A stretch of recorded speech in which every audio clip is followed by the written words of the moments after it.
சென்னை துறைமுகத்தில் சேமித்து வைக்கப்பட்டிருந்த சல்பர் தீப்பிடித்துக் கொண்டதால் கிளம்பிய நச்சுப் புகையும் துர்நாற்றமும் அருகில் உள்ள தலைமை செயலக வளாகம் முழுவதும் பரவிய நிலையில் தீ விபத்து குறித்து ஆய்வு மேற்கொள்ள மாசு கட்டுப்பாட்டு வாரிய அதிகாரிகள் வருகை தந்துள்ளனர்.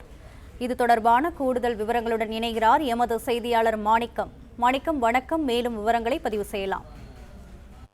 சென்னை துறைமுகத்துல சல்பர் வெயிலுடைய தாக்கத்தினால் உருகி அதனால் ஏற்பட்ட புகைமூட்டம் காரணமாக காற்றுல நெடி அதிகமாகி சுவாசிக்கக்கூடியவர்களுக்கு சிரமம் ஏற்பட்டிருந்தது. குறிப்பா தலைமை செயலகம் மற்றும் அதை சுற்றக்கூடிய பகுதிகளில் மதியம் நண்பகல் 12 மணி அளவுல ஏற்பட்ட சம்பவத்தால ஒரு பெரிய பரபரப்பு ஏற்பட்டிருந்தது.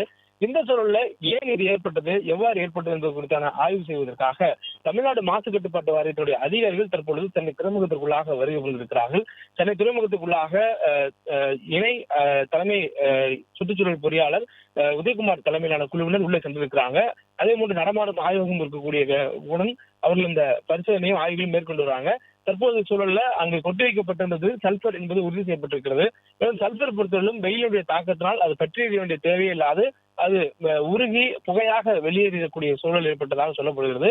அதன் காரணமாகவே சுற்றக்கூடிய பகுதிகளுக்கு அந்த காற்றுல ஒரு நெடி அதிகமாகி சுவாசிக்க முடியாத தொண்டு ஏற்பட்டதாகவும் கண்ணெரிச்சல் உள்ளிட்ட ஏற்பட்டதாகவும் சொல்லப்பட்டிருக்கிறது.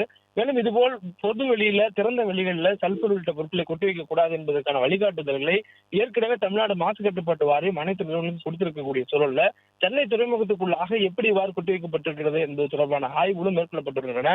குறிப்பாக இது தொடர்பான விசாரணையை சென்னை துறைமுக அதிகாரிகள் மேற்கொண்டுதான் சொல்லப்பட்டிருக்கிறது. இது பொருட்டு சென்னை துறைமுகத்தினுடைய அதிகாரிகள் தற்பொழுது அங்கு விசாரணை மேற்கொண்டு வராங்க. அதே நேரத்துல தமிழ்நாடு மாசு கட்டுப்பாட்டு வாரியத்தினுடைய அதிகாரிகள் தற்போது உள்ளே சென்றிருக்கிறார்கள். அவர்கள் முழுமையாக ஆய்வு செய்து அது தொடர்பான ஒரு அறிக்கையை அரசுக்கு சமர்ப்பிப்பார்கள் என்று சொல்லப்பட்டிருக்கிறது.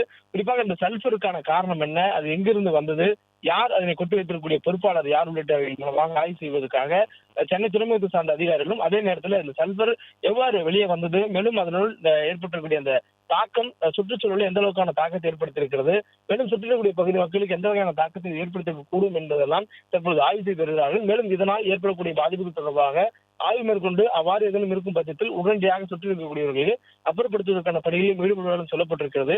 தற்போதைய சூழல்ல எந்த வகையிலான ஒரு பாதிப்புகளும் அந்த அரை மணி நேரத்துக்குள்ளாக, அதாவது அந்த சல்பர் புகை வருவதை கட்டுப்படுத்தும் வரையிலும் இருந்ததை தவிர அதற்கு பிறகாக தற்போது பெரிய அளவிலான ஒரு தொந்தரவுகள் இல்லை. கண்ணெரிச்சல் மட்டுமே இந்த பகுதியில் இருக்கிறது.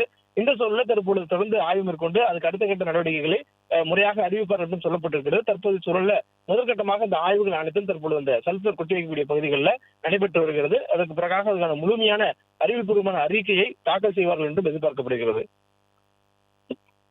பிளே ஸ்டோர் மற்றும் ஆப் ஸ்டோரில் இருந்து பாலிமர் செயலியை QR கோடு மூலம் பதிவிறக்கம் செய்யுங்கள். செய்திகளை உடனுக்குடன் பெறுங்கள்.